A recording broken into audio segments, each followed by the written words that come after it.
Not every woman dreams of a diamond ring. Not every girl grows up sketching her wedding dress in the corners of a notebook. Some women aren't waiting for a partner, they're waiting for themselves.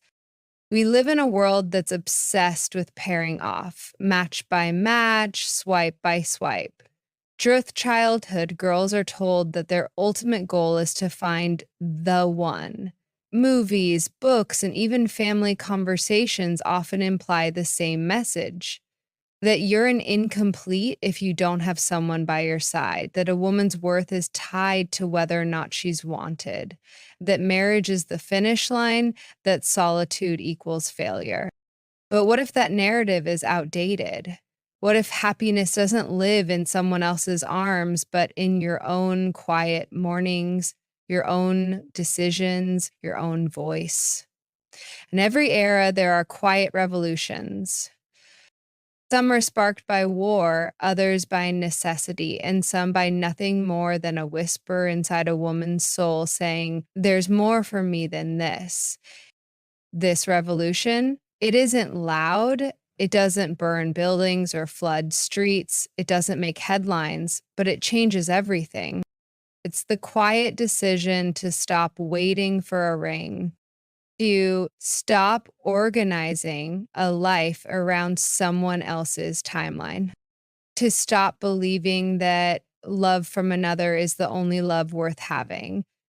This revolution happens in kitchens and bookstores, in long walks in rented apartments. It happens when a woman looks around at a life she's been told she's supposed to want and quietly returns it.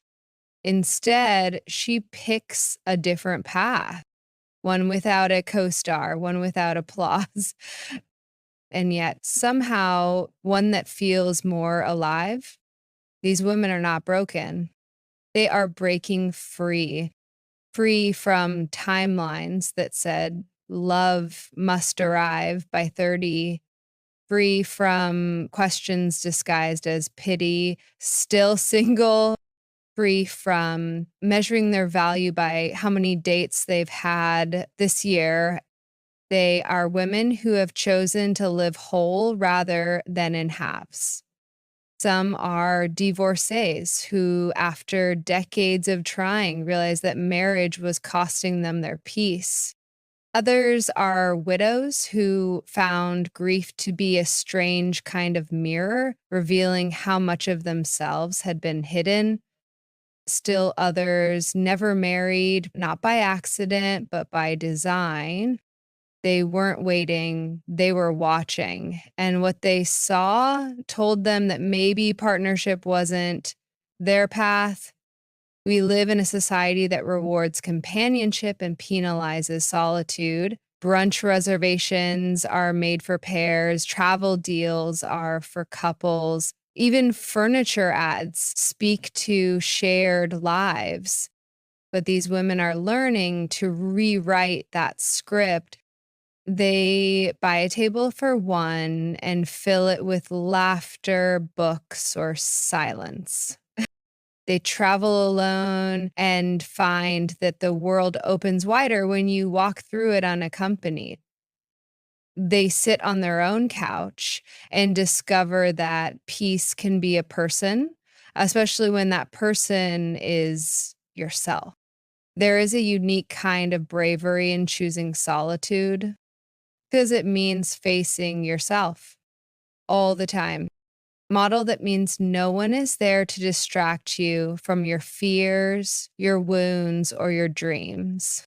But in that space, growth happens. Without constant compromise, your tastes sharpen. Without someone else's opinion, your voice gets louder. Without a relationship to maintain, your relationship with yourself deepens. And yes, sometimes it gets lonely. There are nights when the silence feels too heavy, when no one texts back, but when every commercial seems to feature couples laughing over dinner.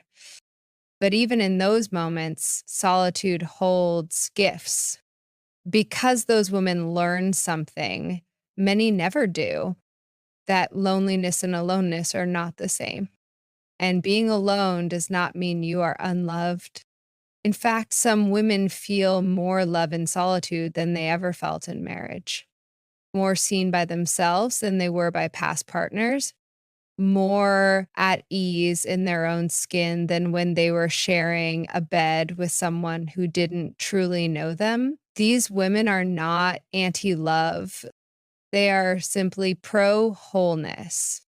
They are open to love if it comes gently, if it adds peace, if it feels like alignment, not adjustment. They are not waiting to be rescued. They have learned how to rescue themselves. They are not interested in fairy tales. And they're writing memoirs, memoirs filled with mornings where no alarm but sunlight wakes them, with afternoons spent building careers or creating art, with evenings of self made rituals, candles, books, warm soup, with nights of uninterrupted rest. They are not missing out.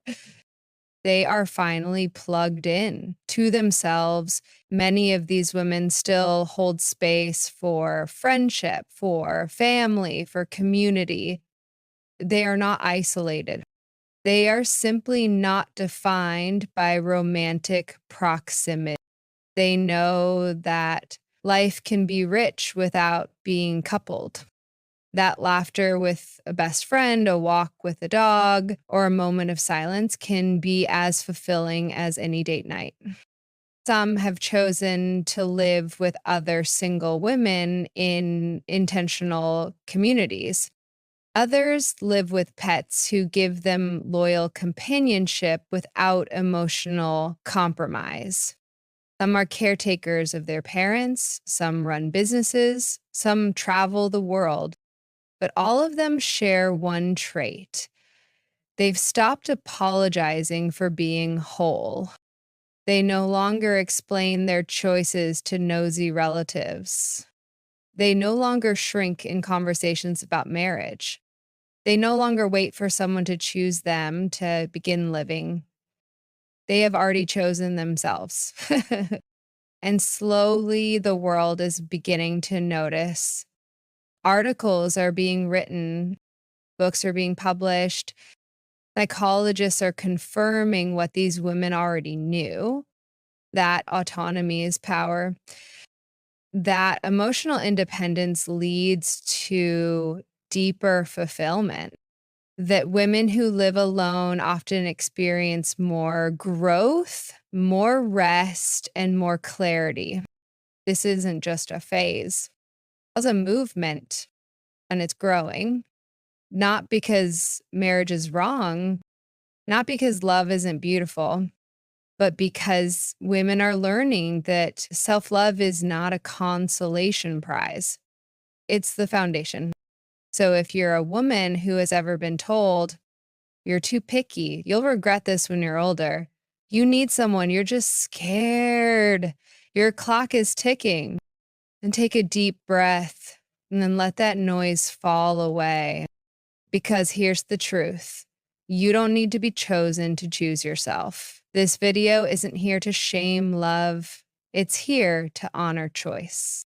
Because love isn't always found in a wedding band. Sometimes it's found in a quiet room lit by morning light where no one interrupts your peace.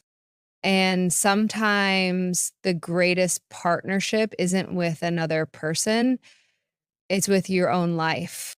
So come with us as we meet the 5 types of women who've chosen this path, not because they had no other options, but because they finally realized they are the option.